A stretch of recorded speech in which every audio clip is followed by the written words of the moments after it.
exciting and new. All right. My guest this week is a television icon. His amazing career in showbiz has spanned more than 5 decades.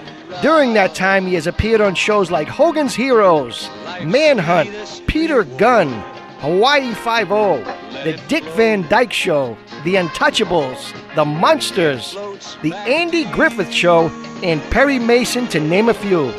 Some of his more popular roles included roles as Murray Slaughter in The Mary Tyler Moore Show, Happy in McHale's Navy.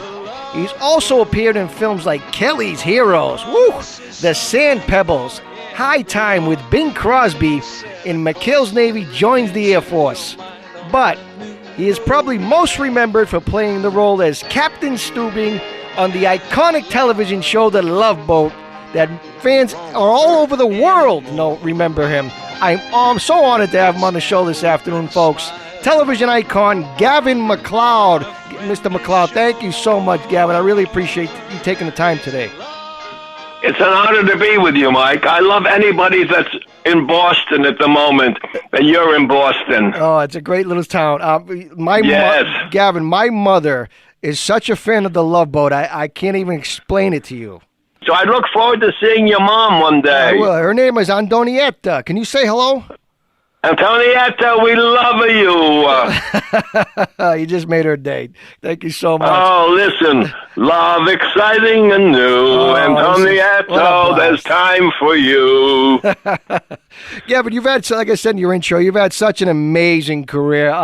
You started your foray into showbiz by working as an usher and an elevator operator at the Radio City Music Hall.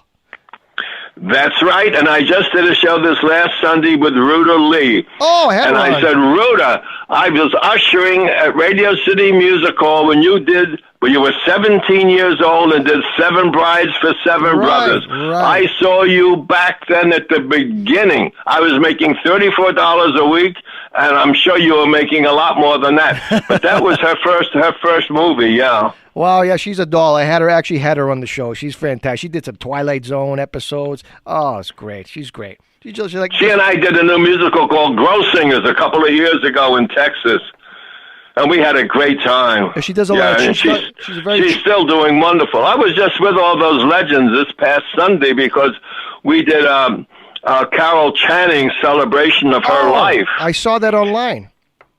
Oh, was it online? Yeah, I saw it online. Yeah. It was a great time. Lily Tomlin was there, and Ruta, and Christian Chenoweth, and Tyne Daly, and Carol Cook, and myself, and a lot of interesting people. Yeah, it was really wonderful. I introduced the scene. Carol came on and did the Love Boat Follies. I don't know if you ever saw that, if your mother saw that. Yes, I remember that episode. Absolutely. With Ethel Merman and Carol Channing and Della Reese and Ann Miller and Van Johnson and Cab Calloway. But they did a number, I'm the Greatest Star, and they showed that Saturday in the celebration for Carol's life. She was quite a talent. Oh yeah, it's too bad. Yeah, she will be missed. She's one of the legends. Absolutely. Gavin, in 1956, you catch your big break on Broadway in a play called A Hat Full of Rain. Yes. How was that in the beginning? Oh, come on. That was an actor's studio project. Oh, my goodness. That started in the studio. That's when Brando was in the studio, and it was really in its heyday. And they had worked on projects, and it was called Johnny Had a Yo-Yo with Ben Gazzara, Anthony Franciosa, Loretta Leversey. And so Jay Julian, who was a producer in New York and a lawyer, he saw it and said, I want to bring this over, but I got to have a big name. And so they got Shelley Winters. Oh, wow. So they opened it, and I went to see it because I had studied with Frank Casaro, who directed it. And he was one of Lee Strasberg's disciples, and he was fabulous. Anyways, he was my acting teacher in New York. And he was just something. And so I saw it, and Stefan Girash, all these actor studio people, but just Henry Silva, Paulie Richards, and wow. Oh yeah, wow. That's before Henry had his nose done. He had an interesting nose on those days. Then he came to Hollywood, and they did his nose different. Anyway, what happened? And what happened was Ben had done a play called End is a Man about a Southern boys' military school. It was very successful prior to this play, and they decided to make a movie of it. And so he had to leave to make a movie. And so everybody moved up in parts, except they had to have somebody replace him. And I read, because I was the understudy for the leads, I had one line in that play, back up, Johnny, back up like a mule. I had one line in that play, but I understudied, and I went on a lot of different times. And I read when they auditioned all the actors, George Peppard and all of them, and the one that got the part was Steve McQueen. Wow. He was Stephen McQueen. I have the program. He was Stephen McQueen back in the 50s. And so I did all the rehearsals playing the brothers, the scenes with the two brothers that were magnificent. I did all those scenes with Steve in the beginning. Wow. And about 40 years later, he's this big movie star. Oh. He's going to Taiwan to make a movie in Hong Kong, and Robert Wise calls me and he says, Gavin, because I had worked for him, and he says, how tall are you? I said, how tall do you want me to be? He says, well, I'm doing a movie with McQueen, and he said, only one guy can be taller, and it's not this character. I said, well, listen, we played brothers on Broadway. He's at least 2 inches taller than me. He said, kid, you got yourself a 9-month job. Wow. That's how I did the Sand Pebbles with Steve. But that was the first play, and I was with that play for almost a year and a half. I stayed in New York, and then I went on the road when the Peter Mark Richmond came in. Peter Mark Richmond, and played another guest of the show. Oh, he's one of my dear friends, and his wife. I used to go with his wife when we were in college, upstate New York, before he even met her, Helen. And to this day, we're close. I just spoke to them last week. Excellent, excellent. He just sent me an autographed picture a couple weeks ago. Great guy. He's a great guy, and a wonderful. His son have you seen his talented. Artwork? He's a wonderful artist. His son believe he's in charge of the not the Pops, but in Maine, he's in charge of the big orchestra over there. I bought him his first Tales. I'll tell you, Lucas Richmond, his name is. Okay. He was down in. They had a concert downtown L.A. some years ago. He was young, just in college, like. And they had 3 winners, and he was one of the winners. The other 2 winners to conduct came out, and they had tuxedo tails. Right. And he comes out in a brown suit. So it was over. I go over to Peter and Helen, and I said, where is his tux? There was his tails. They said, he doesn't have any. I said, I was doing the Love Boat then. I said, I want to tell you, I want to buy him his first. I want to be a part of his career. And so guess what? They're doing his first symphony in the L.A. area this coming season. Oh, wow. Good for him. Oh, no, he's going great guns. Excellent. Great interesting, you know that fabulous couple. Yeah, he's a great family. I spoke to the son on the phone to set up the interview with the dad. Yeah, great guy. Yes. Great guy. They're wonderful, Mike. The whole family. Gavin, so anyway, that's what happened to me. And so when I was doing that play, then I was on road with the Shelley Winters play. This is when Shelley Winters left, and then a person can develop a cold from Guys and Dolls. Oh, why can't I think of her name? She was so wonderful. Oh, not Mel Monroe. Not Mel Monroe. No, from the stage. Oh. And she did the movie to Vivian Blaine. Vivian Blaine took that over, and she and Peter Mark Richmond were together in the show, husband and wife. And we were all over the country with it. And I went on in California, and I was offered a movie job. Well, but I didn't think it was fair to my director to leave, because he gave me my first big job. And so I stayed with it till we came back to Boston a few months later. And I told my wife, I said, I think there's some action for me on the West Coast. And so we knew, and I came out there, and I met Ted Knight the first day I was here, and that was the beginning of it all. Wow, yeah. I want to get into, talk a little bit about Mary Tyler Moore. I mean, did you audition for the role of Lou Grant in the beginning? Oh, I did. I didn't want to, but I did, because they sent. I had just finished doing Kelley's Heroes in Yugoslavia. Wow. You know, with Clint Eastwood and Telly Savalas and Sutherland and all that. Classic. And so I just came home, and I'm rehearsing Carousel, blow, ho, blow, blow, blow. And I was very excited about that. And my agent called and said, Mary Tyler Moore is doing a pilot for CBS, and they want to see you. I said, great. So they sent me 2 scripts, the pilot script and then Rhoda's Mother. And wow, the writing was incredible. But they had on the first page handwritten, Gavin for the part of Lou Grant. Well, I kept reading and reading and reading, and I said, I was with Mary twice on the old Dick Van Dyke Show, and she's seen me in plays all the time, and I wouldn't believe myself being her boss, and I certainly wouldn't believe myself being Ted. He was described as being a lot younger than Ted Knight, and I said, but maybe I can do something with Mary, and so. After I had my interview, I got all the laughs and all that, and then I had my hand on the door. I said, God, should I tell him the truth? I told him the truth. I said, you guys, I really like the part of Murray, but he's supporting. I said, I don't care. So I read further when they laughed. I left. I'm at rehearsal. About 3 hours later, my agent comes, and he waves and waves and waves, and I come out. And he said, I have news for you. He said, they want you for the Mary Tyler Moore pilot. I said, Alex, wow, that's great. I said, what part? He said, is there a guy named Murray in there? I said, yes, there is. And that was the beginning. Wow. That's how I got Murray. Amazing. Yeah. Amazing. Yeah. And then that's when I met Joyce Bulifant, that played my wife, and we become very, very close friends. We were together yesterday or the day before down here.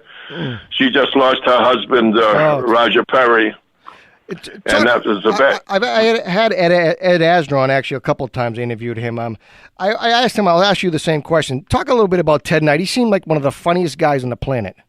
How was Ted Knight to work with? He was one of the best actors I've ever worked with. He was like a big brother to me.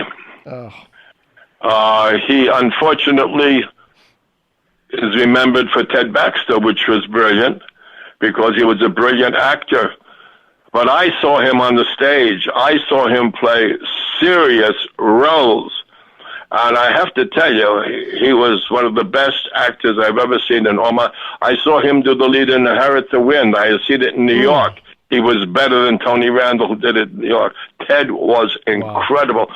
I saw him did the Douglas debate. He traveled all over the nation doing that. This is way before Ted Baxter. And then he also, what Ted did was, he used to do voiceover work. He did that Superman series. It's a voice, it's a bird, it's a plane, it's super. But that Filmation, I think, series, syndicated, Ted did a lot of voices. He did a lot of that. And he was like a big brother to me. He was 7 years older than I was. He was a big brother to me, and I got a chance before he passed away to do something very special with him. Oh, that's nice. He seemed like he had such timing. His timing was impeccable. His comedic timing. Well, as an actor, yes. Yeah, he was. And he had a wife, and he had 2 kids, and 3 kids. And I knew them all when they were little, and then when they got bigger. And I did his eulogy at the funeral. Oh, wow. Oh, I didn't know that. And then I did Dottie's, too, when she died. And yeah, I was doing a play in Cape Cod, as a matter of fact, and I knew Ted was very sick before I left. I had just finished it. I brought him on the Love Boat. He came to Japan with me and Alaska with me in different shows and stuff. And no, I really love that man. Yeah, he seemed like a doll. He seemed like one of those. Talk about the final scene on the Mary Tyler Moore show, if you can. Well, we started feeling very sad when we went to work. I mean, you're not going to believe this, but I'm looking at my left hand, and before we used to introduce us before the show started, like a little play. I'm standing in the back with Mary, and I had a pencil with me, and some of the lead from that, I was saying, Mary, I just want to thank you for these 7 years. So she says, Gavs. She used to call me Gavs. Don't start. She's like, when we won't get through tonight. I said, oh, I know. And so by mistake, I pushed that pencil into my left hand under the thumb of that lead. And I'm looking that lead, that was 1977. That little piece of lead is still there in my hand. Oh, my goodness. You think it sounds crazy and weird, but there it is. I've been all over the world. That thing is still there. And just every time I see it, and it's there all the time, 24/7, I think about that moment with Mary. Amazing. She was wonderful. And then at the funeral, they used my words, the last words said over her when she put it in a casket in the ground were Mary's lines, and her son-in-law John called and said there were only 5 people there. He said, "Gavin, you have to know. It was your lines that Bernadette Peters said when they were lowering Mary's casket into the ground." I said, "What could I have said?" He said, "It was Mary's. It was the show when you turn 40 and you say you realize you think you're in love with Mary." And there's a whole show is all about that. Mm. And at the end, there's a scene where she tells you, and your back is to her, and she tells you about all the different kinds of love. And you said this line, and this is what Bernadette Peters said when they were lowering. Can you imagine that? When they're lowering her, she said, "Mary, everybody knows how beautiful you are on the outside. I know how beautiful you are on the inside." Oh, it's beautiful. Isn't that something? It's beautiful, Gavin. It's beautiful. So I said, God works in mysterious ways. I'm the only one that never got an Emmy nomination or an Emmy on that show. All the rest of the regulars got awards, and poor Murray never got anything. Poor Murray. He didn't even on the own show. They didn't let him have one. And I said, but I got the best reward, the best award you could get. It was my line that was said over her when she went into the ground. Oh. Wow, that's beautiful. That's beautiful, Gavin. Something, huh? That's wow. Something. It really is. Let's get into the Love Boat. You were actually Aaron Spelling's first choice to audition for the role of Captain Stubing. I didn't audition. They just called me. Oh, okay, even better. we had just finished the Love Boat, and I was handed the successful series. So there were like 3 other series they wanted me to do, pilots. Mm. And for different reasons, they were too negative or whatever, and one was about the Second World War and the Depression. I said, who wants to see that for an hour? And one was with Jeff Bridges. I was going to be Murray, except I was like in a cowboy suit. So, I said, Patty, my wife and we had a nightclub act. I said, we'll go back on the road and we had enough television. But Aaron Spelling sent that, and my agent called me. He said, Aaron Spelling wants you to do this. It's called The Love Boat. I said, oh. Well, I said, have you read it? He said, I read it. I said, what do you think about it? He said, truthfully, I think it sucks. Do you want to read it? I said, well, yeah, sure, I want to read it. I love Aaron Spelling. And so we took it, and we had a little place in Palm Springs. And I let Patty read it first. And she came out and she says, Gavin, she said, I think this can really go. Mm. And they want you to be the captain. And so I looked at it and I said, oh boy, I really like this. They've got 3 different stories, one broad comedy, one sophisticated comedy, and one heart tugger where this old Jewish guy dies. And it's Phil Silvers played it. And so anyway. Phil Silvers, wow. Yeah. Beautiful. And then Phil Silvers played my father years later. Wow. I said, don't talk about reincarnation. Everything happens on the Love Boat. That's right. That's right. But anyway, and so at that same time, Aaron Rubin had another pilot he wanted me to do about these 3 guys, 3-camera show. And I had to pick that up before I went to see Aaron at his estate. So I went to see Aaron. There was Doug Kramer and Henry. Pretty small, isn't it? Wasn't it? And the interesting thing is I found out later, after we were a big hit, they had made our show twice before. They had made it with 2 different captains. The first show was the movie of the week. Oh, wow, I didn't know that. And Quinn Redeker was the captain. He had his own series, too. The next one, they got Bernie, Ted, and Fred to be on it. And then they had another captain, a premature gray guy, very handsome guy from Australia. And nobody bought that one. So they decided to do it again with me. And the big search was for the girl because they didn't have the right girl. And I tested with 11 actresses from all over the country showed up. Oh, wow. All from the theater and all that, and they still didn't have the girl. We had our first reading without Julie McCoy. And Aaron's wife remembered this one young actress that did one day on Charlie's Angels, and she was coming out of like a ladies' prison. And they looked at that scene. They wanted what they called the Today Girl, and that was her. And that was Cindy, and she got a job. She was waiting on tables. She was 22 years old. She was waiting on tables, and the next day she was the female star of the... It's amazing how these things...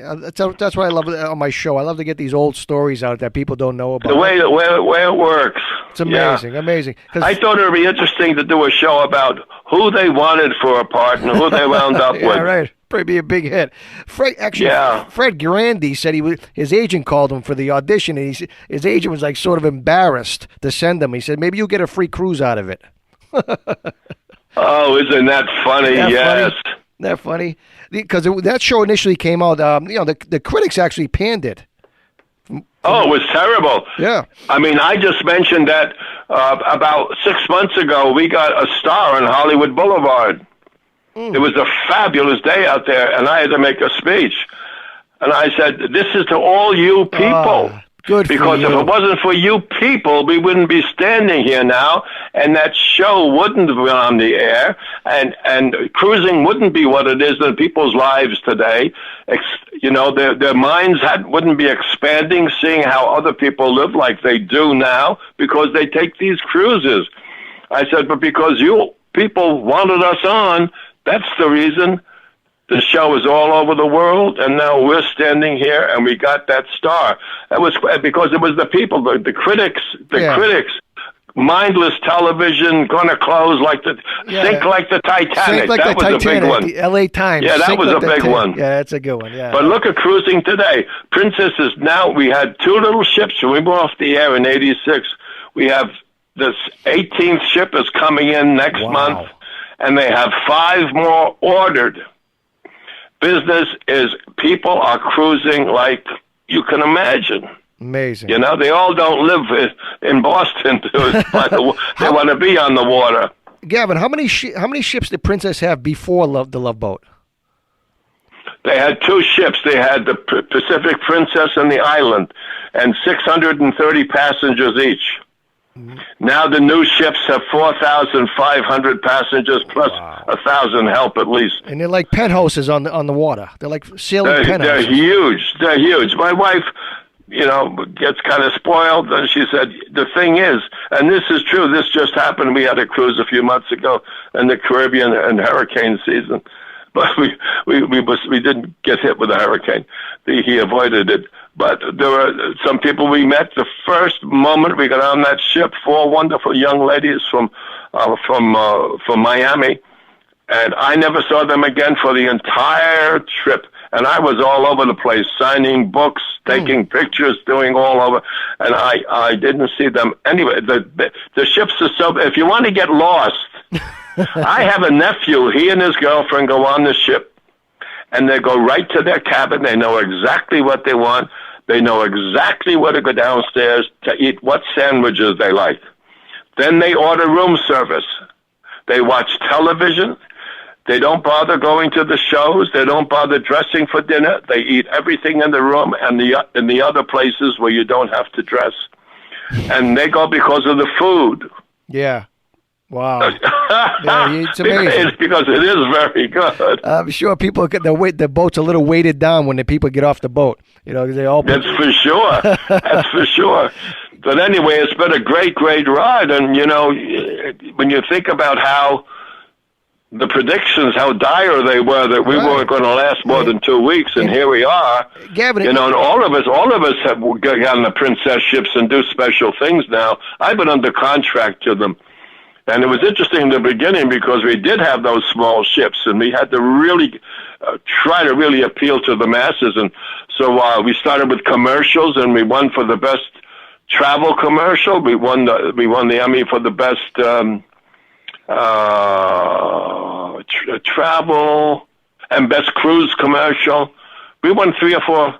And then they did a story of my life that won a Telly Award. They show on the ships. They show Love Boats all the time and other movies and news. Amazing. It's incredible the growth of what's happening, Mike. Who you knew? should take your mom. Yeah, I will take my mother. I'll pay for it, too.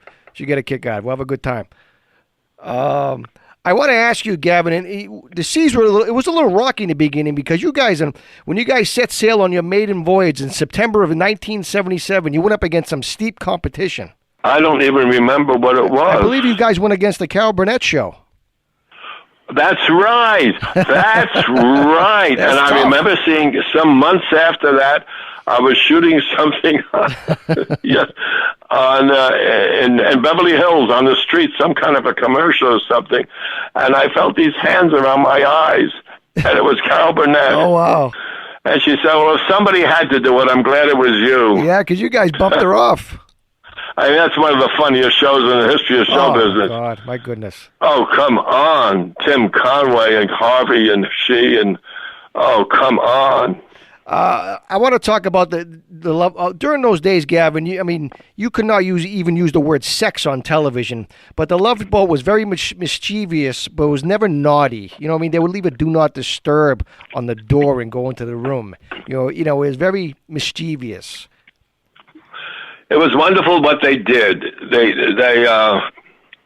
continued to have a romantic story, a funny story, and a fairly sophisticated story. But with all the romances and things, it's not like what's on television today. When on the Love Boat, they would close the door. They would go into the cabin and close the door. Right, but do not disturb on the sun. And the rest is up to you. It's like the movies used to be. I remember when I was a little boy, I said, well, why? They're married. Why are they in twin, like the Thin Man? Why are they in twin beds and he's got a leg on the floor? Like the Dick Van Dyke Show. They had 2 beds. Yes. Anyway, so yeah, and that's one thing people talk about today, that they didn't hit you up. Mary used to say, it's not turkey bladder time. You don't have to get hit over the head with it to make it work. And the same thing with the sex scenes. I watch the Love Boats on occasion. There where I live, Sunday at 6 o'clock. Us too, same thing. And I've got to tell you, I really enjoyed them. And my friend Kay Ballard that just died, she was on one a few weeks ago, and I had forgotten how funny she was.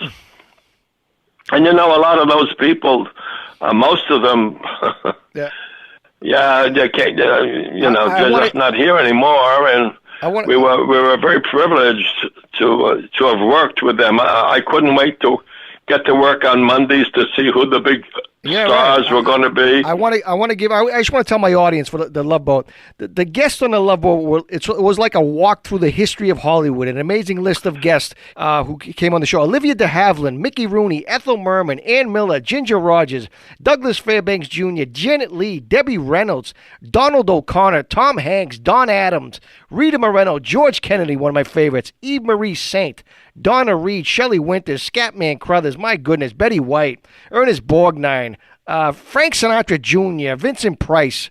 Was there a favorite guest star for you, Gavin, that came on? Well, I have to really tell you the truth. It was my wife. Oh, good answer. Good answer, Gavin. Patty, it's because I didn't try to get her the job. I would never do that. What happened was Judy McCoy was getting married. And so we went in we sat in back of Aaron Spelling and his wife, Candy. So Aaron turns around and said, Patty, I've got a great part for you next week. That's how she did her first one, and she played opposite Jim Backus. And she was terrific. She was a dancer, before. She had done musicals and things like that, but never just acting. And as a result, she was very good. And through the years, she did about 6 shows. She was in Australia. We were all over the place. If you see my book, you'll see pictures of her all over as different characters with different wigs on. So I got to say, she's the closest one to my heart. And but I tell you, Olivia de Havilland, you mentioned her first. Yes. I mean to be with her. She came in right after Joan Fontaine was on. Wow. Joan Fontaine played with Richard Basehart. And then Joan Fontaine was so down to earth and fun. Then the Olivia came on, and she was playing opposite Joseph Cotton. Listen to these names. Amazing. Can you imagine that? Joseph Cotton. And she was like the Queen of England.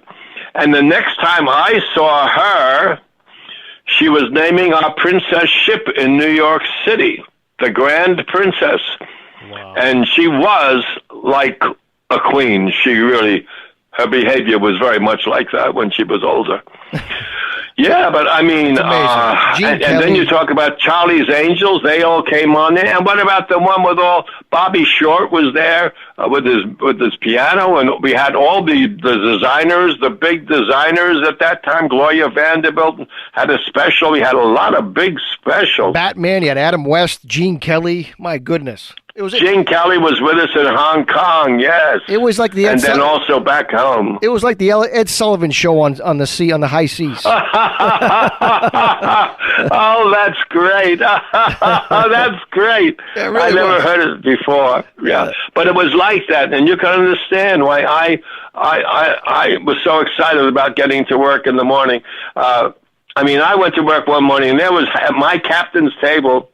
There was Helen Hayes, First Lady of the American Theater, Mildred Natwick, Second Lady of the American Theater, and Maurice Evans, the First Man of the American Theater. And here I am. I wanted to be like them. When I was a little boy, I used to see them in plays.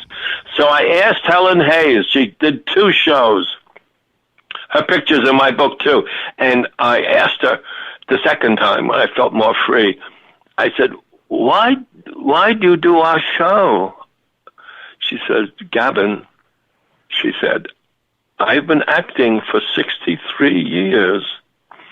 And she says, I have realized that more people see me one Saturday night on the Love Boat that have seen me for my entire career. Wow. And that's what television does. You know, now it's different because if you remember, that was CBS, NBC. Then ABC came in, and then it got bigger and bigger, and now there are so many you don't know who is, and it's just it's crazy. There's so many choices now. You can't get the numbers you used to get because there are so many choices. We used to sit in the living room, Gavin. My mom, my dad, my brothers, and we used to watch The Love Boat on Saturday nights in the parlor room. Remember the parlor room? That's what we used to call it back then. And then we used to watch Fantasy Island after that. But that was the night. It was a family show. It was clean. You know what I mean? There was no... I hear that from everybody. You don't have that no more. No, you don't have that anymore. It's pretty sad what's happened in that way. Yeah, it's too bad. Families don't get together anymore and watch television. There's no appointment television no more, and it's just these silly.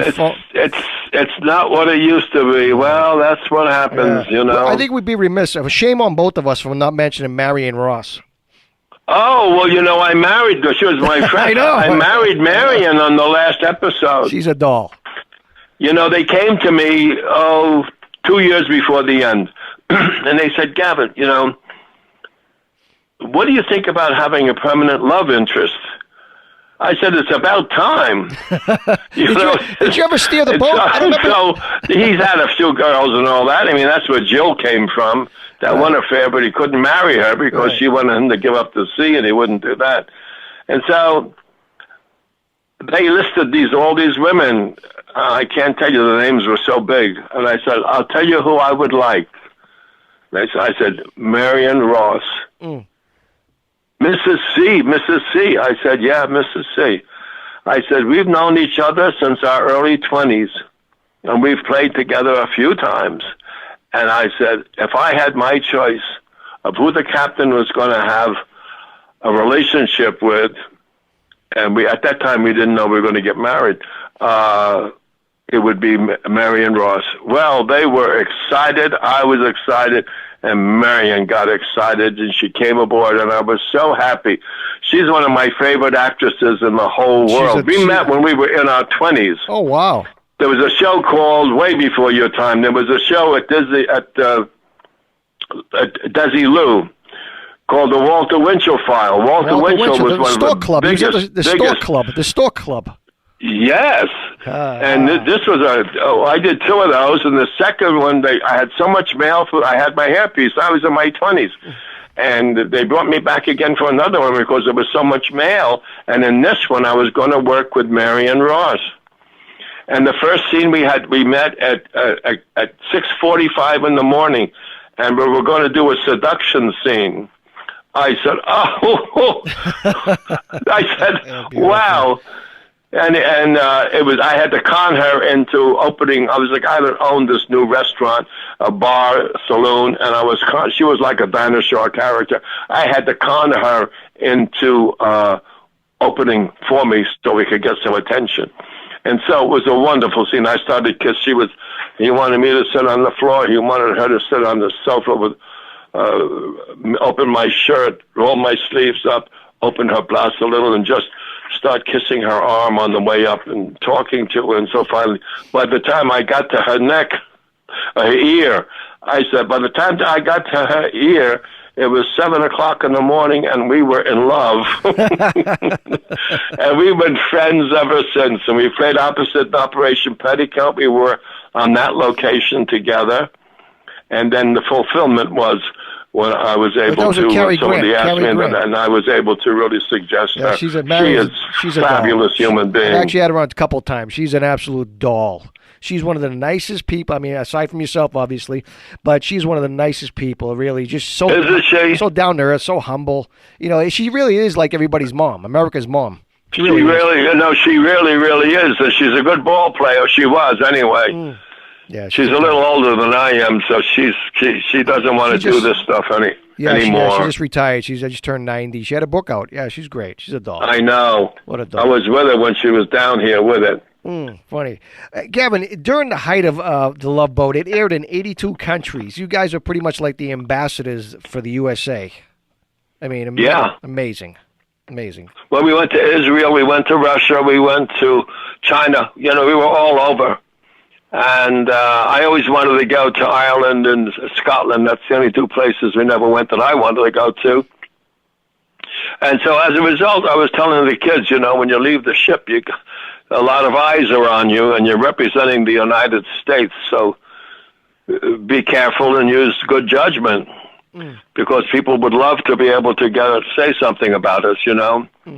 Exactly, yeah. But it never did happen. We did have that one incident in Turkey. Yeah, it's too bad. Fred probably told you about that. I haven't had Fred on. I try to get Fred on. Oh, you haven't? Well, he's a great storyteller. Okay, great. Yeah, good idea. He got all burned up there. Right. Yeah, and then he went into politics, and he That's right. Yeah. We come back, and we're working, and he comes to my trailer one day, and he says, I have to talk to you. I said, what? He said, I'm going to leave the show. I said, Fred, are you crazy? What for? Because I know his wife and the kids.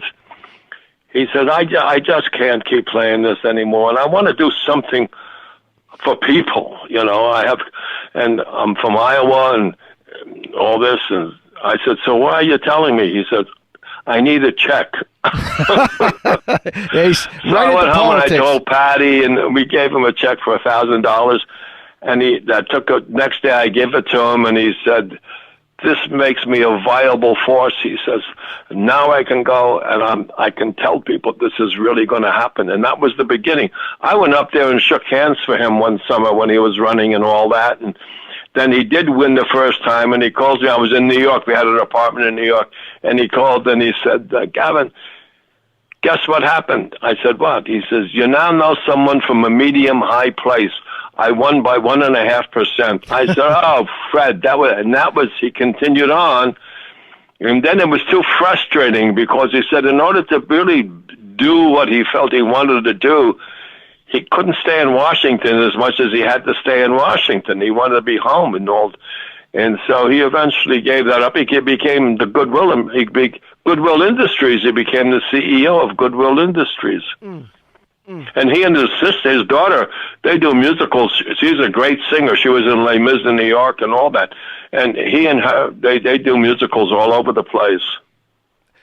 Gavin, Happy Days was a big hit during its day, obviously. A lot of people would say that when Fonzie jumped the shark, I think a lot of the cast and crew knew that it pretty much was the end. Did you guys get that feeling when producers brought the mermaid dances on? Did you guys get that same feeling? No, I was for anything that was going to keep the show going. And I was down there with Aaron. I helped select the final girls. Oh, wow. But no, I didn't. It was just another kind of a thing. Yeah. And if it was going to make the show go longer, I was all for it. Yeah. How was the final day on the set of Love Boat? Glorious. I married Marion. Oh, right. Correct. My wife, Patty, came down, and my friend from college played the minister. And they had a big cake and all that, and Marion and I got married because we were going to go on the road with Never Too Late, a play. So we had a couple of weeks off, and that's when I went to see Ted, and that's when Marion and Patty and I, our friend, went over. We opened in Denver at Elitch Gardens, that great theater there, and then went on to Cape Cod. So we had a lot of months together, and then Marion was seen by Elliot Martin, and the next thing you know, she was down doing Arsenic and Old Lace on Broadway. Wow.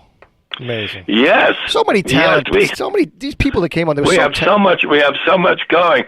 But then the other one, when we did another show later, she had disappeared and she had died. And the show was his story, the captain's story. He was going to all the places they had gone to together, thinking maybe. And she always loved the rose.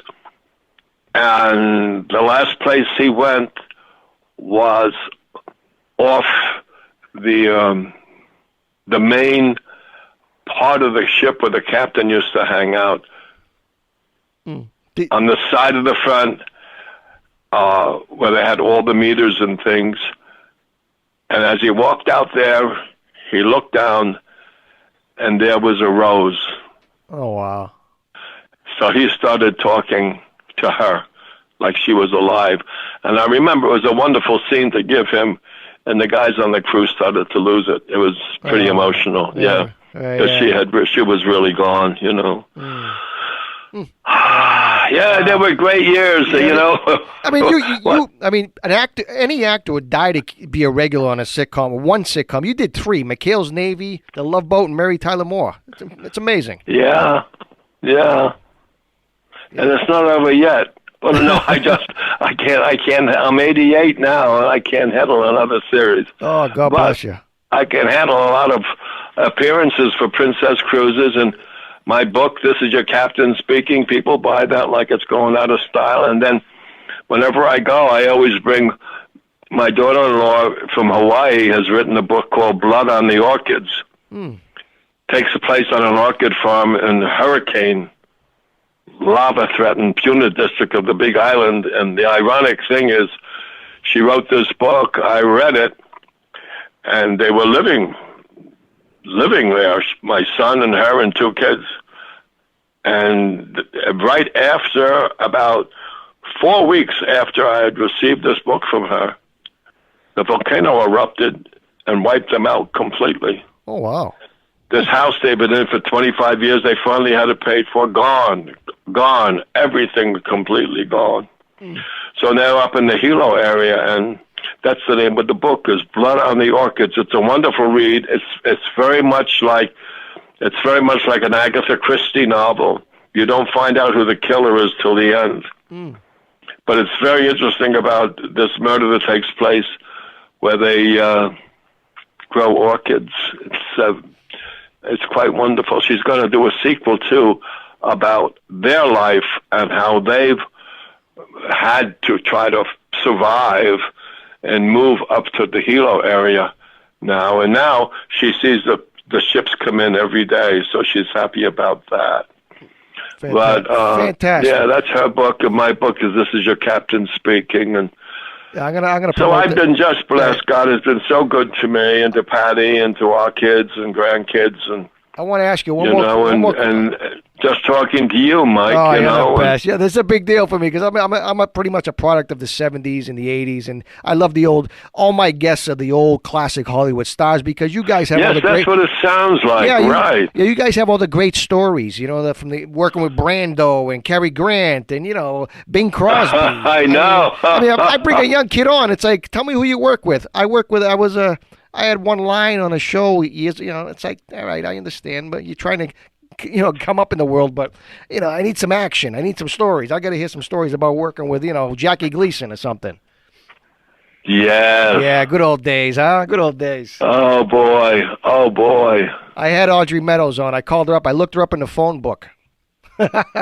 She answered. You know what? You should. I have to send you my book because there's a great Cary Grant story and Gregory Peck and all these people I worked with. I'll speak with Susan. You give me an autographed picture too for the studio. Yeah, I'll do that too. And just send your address or wherever you want me to send the book to. And one more question before we wrap this up, Gavin, because thank you so much for doing this. You're a doll. I mean, you're in the class of Marion Ross and Peter Mark Richmond, in my opinion. Well, they're my best friends. Isn't that wonderful? Imagine that. What a small world. But I heard you once tell a story one time about picking up your dry cleaning in New York City. Do you remember that story? I'll tell you. I'll tell you that story. Okay. Oh, I know what it is. Okay, go. Yeah, we always had this apartment in New York on 83rd and 5th Avenue, right across from the Metropolitan. We finally sold it after a while, but we were there for years. And so now the series ended, a vacation coming up. So I went to the cleaners. And so I came in, and I had a bunch of clothes, you know how it is. And this girl looked at me, and she said, "Man, aren't you the captain?" I said, yes. She said, but they tell me the show is not going to be on anymore. I said, yeah, they kind of canceled it. She said, but you have to tell them to put it back on. I said, why? She said, because that show used to give me something to dream about. There is nothing on television that gives me anything to dream about except the Love Boat. Wow. Is that the story you mean? Yes. But that's the truth, and I've told that on different ships. Yeah, because once people take a cruise, probably 9 times out of 10, they want to do another one. They sell more cruises. When you're on a cruise, they got a place where you buy your cruise for the place where you buy it for the next one, Well, it's beautiful because a lot of people with that show escaped. I mean, if they felt like they went to Italy, that kind of Europe while watching the Love Boat. Oh, it's beautiful. Everything comes full circle. You know what I mean? Well, it's wonderful. I met when I was in Germany. I met the man that does my voice in German. He brought me a big bottle of champagne. Thank you very much for the job. And he looked like Gregory Peck. I said I should look like you. He did my voice.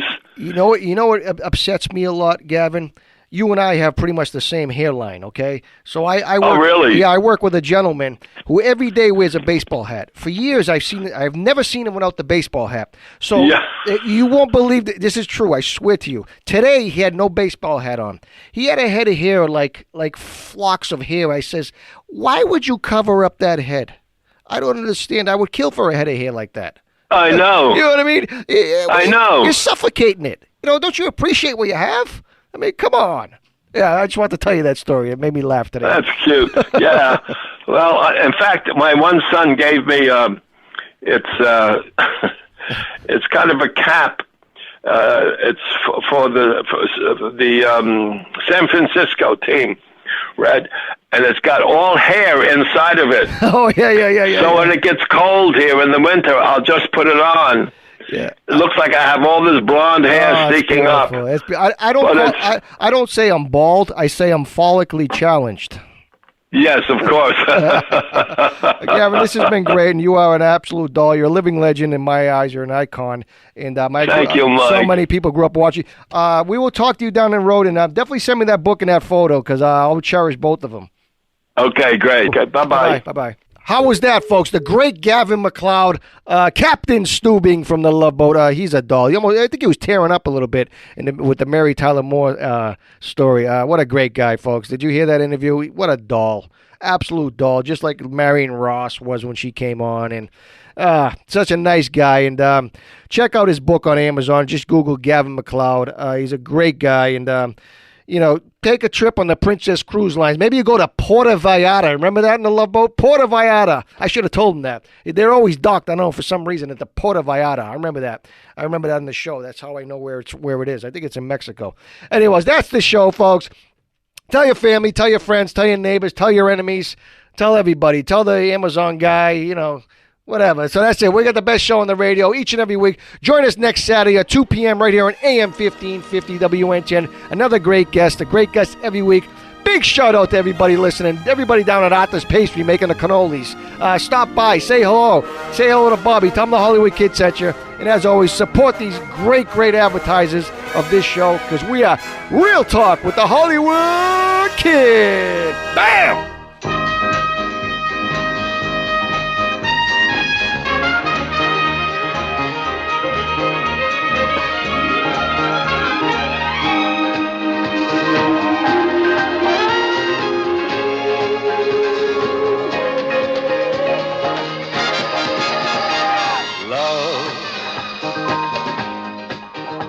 Exciting and new. Come aboard. We're expecting you and love. Life's sweetest reward. Let it flow. It floats back to you.